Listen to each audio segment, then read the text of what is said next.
What's going on, everybody? Got a tutorial for you here, and this is going to be working with the Xbox 360 Fat console. And what we're going to be dealing with is some of the power issues if your console won't power on. Of course, you always want to check your power brick first, and if there's something wrong with your power brick, obviously that's going to be the first thing you want to check before you do all this. Um, there's actually two things that are usually the problem whenever your console won't power on if it's not your power brick. I'd say about 80% of the time that your Xbox 360 Fat won't power on is because of either a blown capacitor. Maybe another 15% of the time is because of a bad, what's called a MOSFET. Uh, Now, I'm not going to be showing you how to replace the MOSFETs because it's kind of rare and it's a really big pain in the butt. So it's just not something that's practical for me to do a tutorial for. But I will be showing you how to desolder a blown capacitor and put the new one in.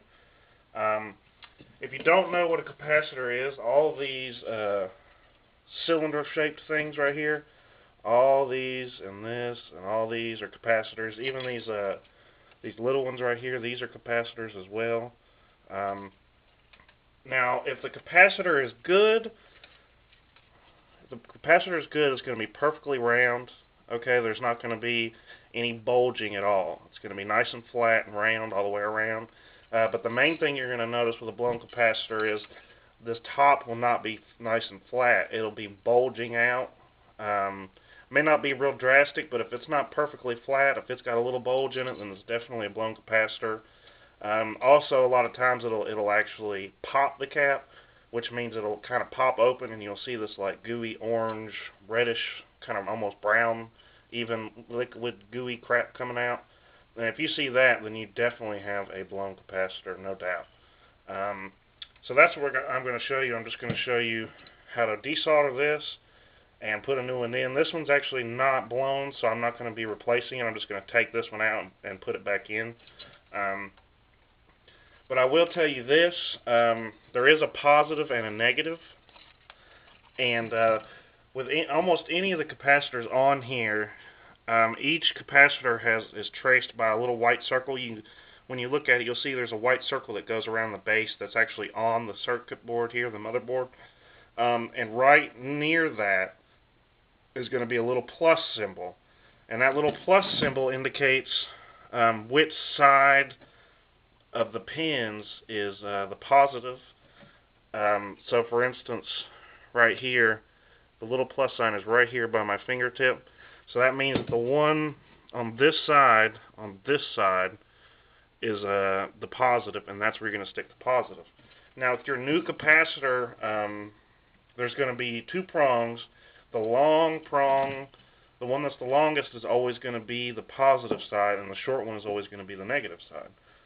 So just keep that in mind. You definitely are going to want to line everything up just so that you don't have any issues. And you definitely want to make sure you get the exact same capacitor. They're always right here written on the side. For instance, this is 1516 volts. So 1516 volts. So you will want to make sure to get a 1516 volts.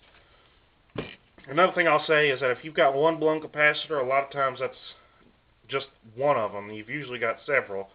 There's only been a few select times where I've only had to replace one capacitor. It's usually, sometimes it'll be a whole row.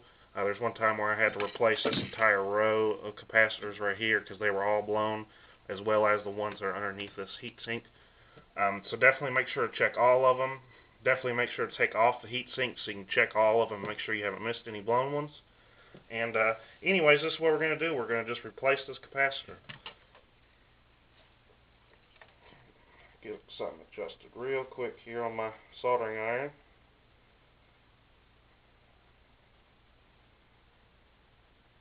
Alright. I'm going to do this one right here. Like I said, I'm just going to take it out and put it back in. Alright.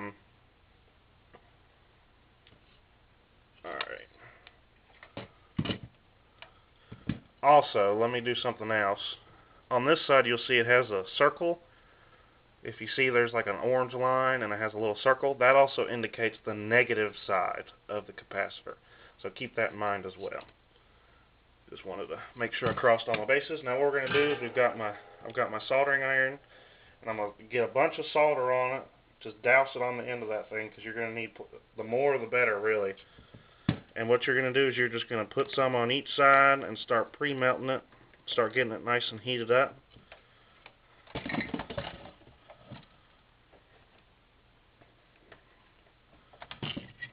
Let's see here. So all you're doing is you're just really getting as much solder on there as you can and getting it nice and heated up, because it takes it a minute, especially with this stock factory solder. It's definitely going to take it just a minute to really get it nice and hot. Alright, so as I've gotten it heated up, I'm going to start slowly pulling it out. My hand is on the underside, slowly pulling it out one side at a time. I just go back and forth. I heat up one side, pull it a little bit, and hurry up and go back to the other side before it cools down too much, and just back and forth. And that's out now. Alright, as you can see, the capacitor's out, and you do see that this one even has a little bit longer of a side, which is the negative side. I don't know why they cut it like that, but that is the negative side on this one. But on your new one, the positive side will be the longer end. Okay, so all we're going to do is we're going to do basically the same thing, except this one's going to be a little bit harder because you got to start one side and get it going. So what I'm going to do is I've lined up the capacitor with the holes, the longer side with the holes, and made sure it's lined up positive and negative correctly. Now I'm going to heat up that side until I can get it started. Until I can get it pushed in there just a little bit. And you'll want to be careful because you can bend the little prongs, and if you do too much bending with them, it's going to be really hard to work with them later.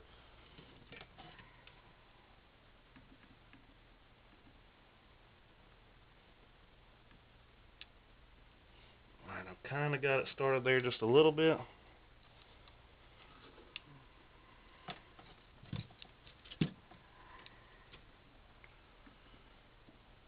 Keep on heating it up. I may even get some more solder. Okay, now I've got it mostly lined up, so I've got the second one now where I'm going to start lining the second one up with the hole.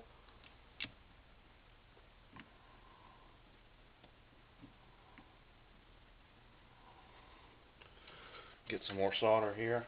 I've got it lined up in both holes, and I've got that first hole started up.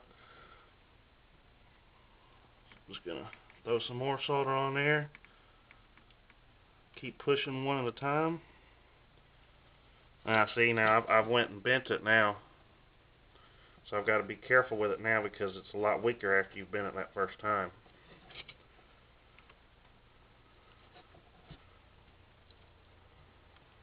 Oh, that's why it was longer. It wasn't actually longer. There was a little piece of solder on it. So disregard what I said earlier. I just didn't realize that it was just some solder.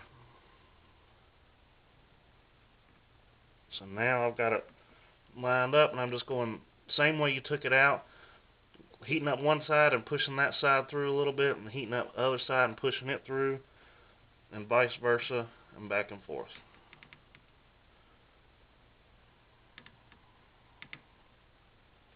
Okay. Now, it's probably going to be hard to see, but there is a tiny gap still between the capacitor and the motherboard. You do still want just a tiny little gap in there.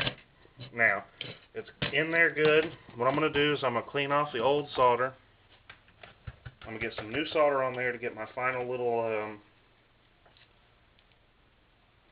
bit on there, just to make sure it's got a good, nice connection.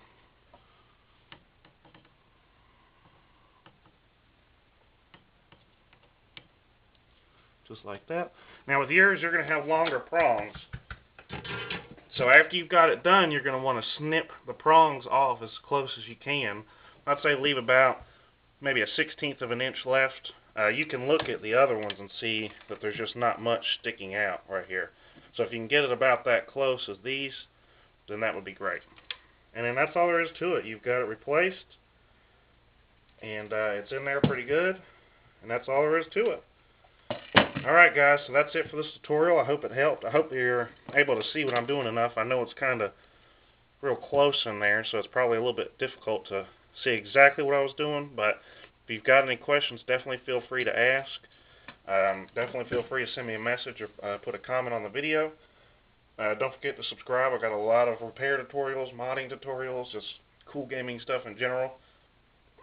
With consoles anyway, it's not actual gaming. But anyways guys, until next time.